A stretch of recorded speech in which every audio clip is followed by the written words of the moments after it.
Hello बच्चों, इस video में हम त्रिभुज के क्षेत्रफल का एक नया फार्मूला पढ़ेंगे जो कि साइन के पद में होता है। इससे पहले आप त्रिभुज के कई फार्मूले पढ़ चुके होंगे, जैसे कि आप एक फार्मूला ये पढ़े होंगे कि त्रिभुज का क्षेत्रफल बराबर 1/2 आधार गुणे ऊंचाई। और उसके बाद आप दूसरा फार्मूला पढ़े होंगे जब हमें त्रिभुज का अर्ध परिमाप यानी कि यस मालूम हो, तो उस स्थिति में त्रिभुज का जो क्षेत्रफल होता है square root S into S minus A into S minus B into S minus C होता है, जहाँ ए बी सी त्रिभुज की भुजाएं होती हैं और यस अर्ध परिमाप है जिसका मान यस बराबर A plus B plus C by 2 होता है। अब हम इस वीडियो में त्रिभुज के क्षेत्रफल का तीसरा फार्मूला पढ़ेंगे जो कि साइन के पद में होता है। तो आइए वीडियो को शुरू करते हैं। जैसा कि हम वीडियो के शुरुआत में ही आपको बता चुके हैं कि यहाँ पर त्रिभुज के क्षेत्रफल का जो हम नया फार्मूला पढ़ेंगे वो साइन के पद में होगा, और उस फार्मूले के डेरिवेशन में हमें त्रिभुज की आकृति की ज़रूरत पड़ेगी। इसलिए सबसे पहले हम यहाँ पर त्रिभुज की एक आकृति बना लेते हैं और उसके बाद उसका कुछ नाम मान लेते हैं। यहाँ पर ये मान लीजिए कि हमारे पास एक त्रिभुज है जिसका नाम ABC है, तो यहाँ पर इसके नाम को हम व्यक्त कर देते हैं। ये शीर्ष A हो गया, दूसरा शीर्ष B और उसके बाद तीसरा शीर्ष ये हमारा C हो गया। त्रिभुज के सूत्र को आसान भाषा में लिखने के लिए हम यहाँ पर प्रत्येक भुजा की कुछ लंबाई मान लेते हैं। जैसे यहाँ पर ये कोण A है, इसके सामने की भुजा की लंबाई को स्मॉल a मान लेते हैं। इसी टाइप से जो कोण B है उसके सामने की भुजा की लंबाई को स्मॉल b और कोण C इसके सामने की भुजा की लंबाई को स्मॉल c मान लेते हैं। यहाँ पर हमें त्रिभुज के क्षेत्रफल के फार्मूले के डेरिवेशन में त्रिभुज के ऊंचाई की ज़रूरत पड़ेगी, इसलिए यहाँ पर हम एक शीर्ष लंब खींच देते हैं। तो ये शीर्ष लंब आप किसी भी शीर्ष से खींच सकते हैं। यहाँ पर आप शीर्ष A से भी खींच सकते हैं, B से भी और C से भी। मान लीजिए कि यहाँ पर हम शीर्ष C से सम्मुख भुजा पर लंब खींच देते हैं, यानी कि यहाँ पर हम एक शीर्ष लंब खींच देते हैं और हमें मालूम है कि जो शीर्ष लंब होता है वो सम्मुख भुजा से 90 अंश का कोण बनाता है, यानी कि ये हमारा समकोण हो जाएगा।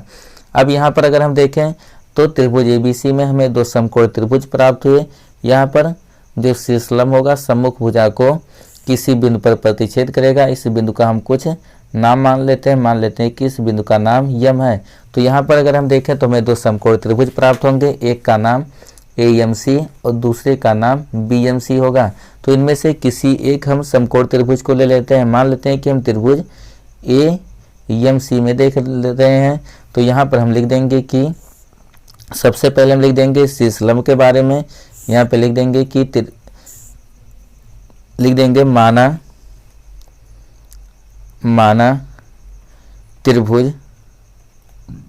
माना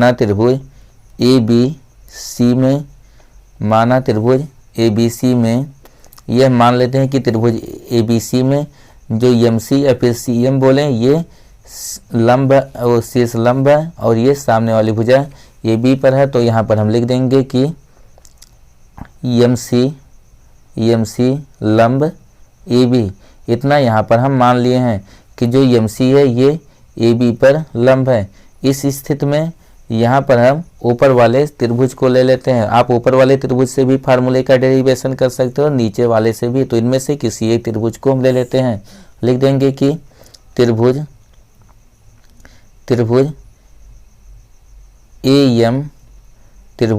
AMC में अगर हम त्रिभुज AMC में को लेते हैं तो यहाँ पर अगर देखें तो ये एक समकोण त्रिभुज है और हम पहले ही पढ़ चुके हैं कि समकोण त्रिभुज में जो 90 अंश के सामने वाली भुजा होती है वो कड़ होती है।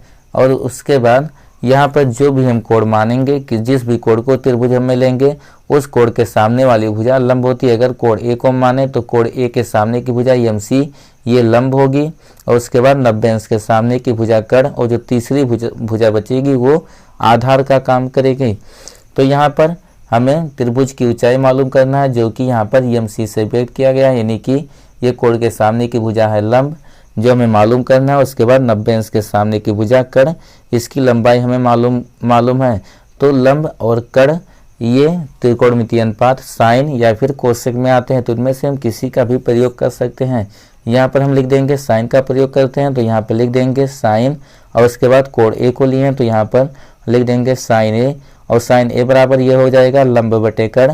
अभी हम पहले ही बोले कि कोण के सामने की भुजा लंब होती है, यानी कि यहाँ पर ये हो जाएगा लंब के जगह पे एम सी बटे कड़, और कड़ के जगह पर ये 90 अंश के सामने वाली भुजा होती है जिसका नाम यहाँ पर ए सी है, तो यहाँ पर ये बटे हो जाएगा ए सी।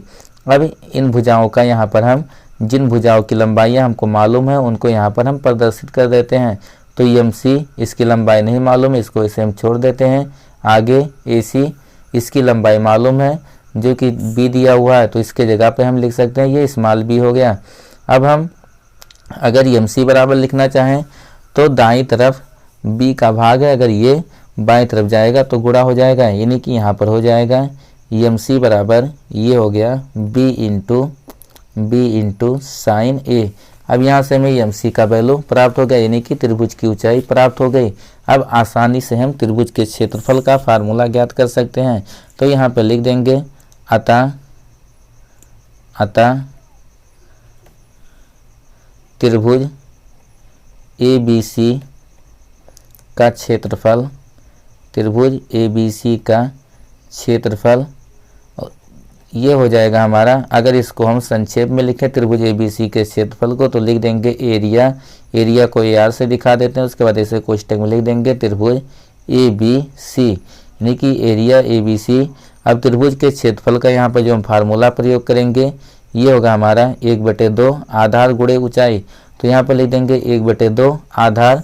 हाँ, ये हम ध्यान देंगे कि किसी भी त्रिभुज में आधार हम उसी भुजा को मालूम मानेंगे जिसके संगत हमें ऊंचाई मालूम हो। तो यहाँ पर भुजा ए बी के संगत ऊंचाई एम सी हमको मालूम है, इसलिए यहाँ पर आधार हम ए बी को मानेंगे। तो यहाँ पर ये हो जाएगा 1/2 आधार, आधार की जगह पर यहाँ पर ए बी मान लेते हैं, इसके संगत जो ऊंचाई है उसका नाम एम सी है। तो यहाँ पर A B into M C हो गया। अब इन मानों को यहाँ पे हम रख देते हैं, तो इन मानों को हम रखेंगे तो ये हो जाएगा 1/2। उसके बाद ए बी का मान हमें मालूम है, जिसको मालूम माना गया है कि इस भुजा की लंबाई सी है, तो यहाँ पे लिख देंगे ए बी के जगह पर स्मॉल सी हो जाएगा इंटू एम सी, और एम सी की लंबाई हम पहले ही ज्ञात कर चुके हैं जिसका मान यहाँ पर बी साइन ए है। तो लिख देंगे बी इंटू साइन ए। आप चाहें तो इसको सीरियल से भी लिख सकते हैं, अगर इसको हम क्रम से लिखेंगे तो ये हो जाएगा 1/2, उसके बाद बी सी इंटू साइन ए। अब अगर आप इस फार्मूले पे ध्यान देंगे जो हमें प्राप्त हुआ है, यहाँ से हमें त्रिभुज के क्षेत्रफल का फार्मूला प्राप्त हुआ जो कि हमें मिला 1/2 बी सी साइन ए। यहाँ पर हमें बी और सी मिला है जो कि क्रमशः ए सी और उसके बाद ए बी भुजा की लंबाई है, और साथ में हमें साइन ए मिला। यहाँ पर साइन ए कोण एक ए मिला है, जिस कोण ए की ज्या मिली है। तो यहाँ से हमें जिन दो भुजाएं यहाँ पर हमें प्राप्त हुई है उसके अंतर्गत कोण की ज्या है। तो यहाँ से हम बोल सकते हैं कि त्रिभुज का जो क्षेत्रफल होता है 1/2 बी सी, यानी कि जिन दो भुजाओं का गुणनफल होगा उनके अंतर्गत बने कोण की ज्या के मान के बराबर होगा। इसी टाइप से इस फार्मूले को आप अन्य रूप में भी लिख सकते हैं। अगर इसी फार्मूले को हम अन्य रूपों में लिखें, यानी जहाँ पर जैसे यहाँ पर अगर हम देखें तो यहाँ पर बी सी भुजा ली है, अन्य भुजाओं को अगर हम लेकर अन्य रूपों में लिखें तो लिख देंगे कि इसी प्रकार, ऐसे लिख देंगे कि इसी प्रकार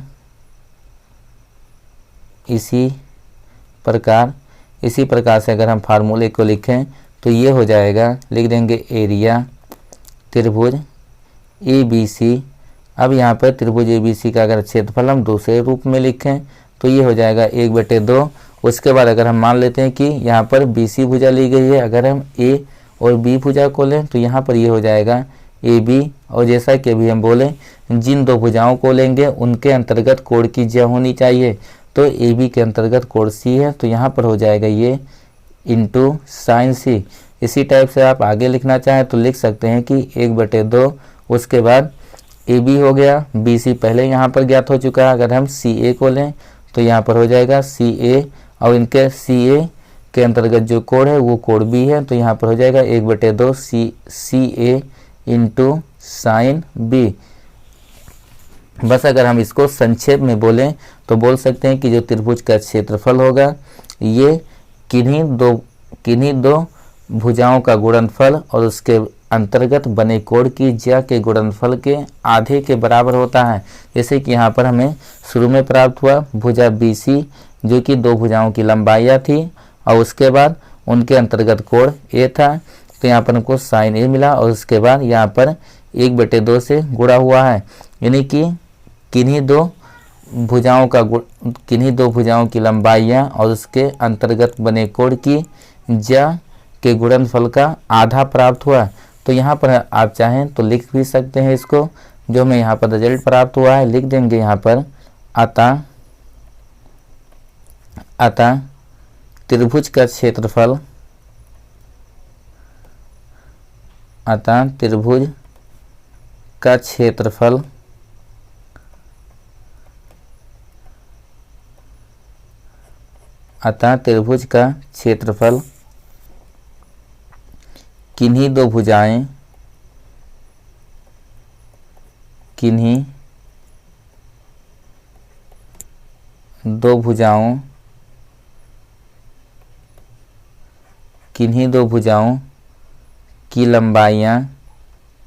किन्हीं दो भुजाओं की लंबाइयाँ व उनके अंतर्गत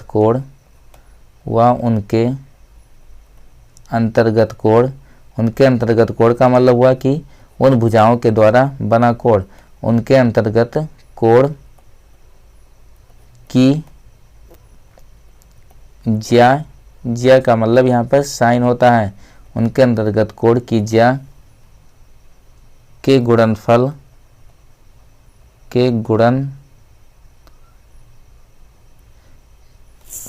यहाँ पर हो जाएगा के गुणनफल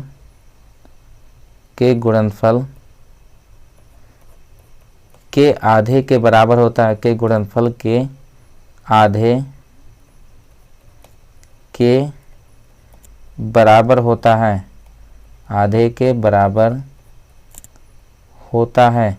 ये हमें जो फार्मूला प्राप्त हुआ उसको आप कथन के रूप में ऐसा बोल सकते हैं कि किसी त्रिभुज का क्षेत्रफल किन्हीं दो भुजाओं की लंबाइयाँ व उनके अंतर्गत कोण की ज्या के गुणनफल के आधे के बराबर होता है, जो कि यहाँ पर हमें प्राप्त हुआ है। इस प्रकार से हमें त्रिभुज के क्षेत्रफल का नया फार्मूला जो कि साइन के पद में था वो प्राप्त हो गया।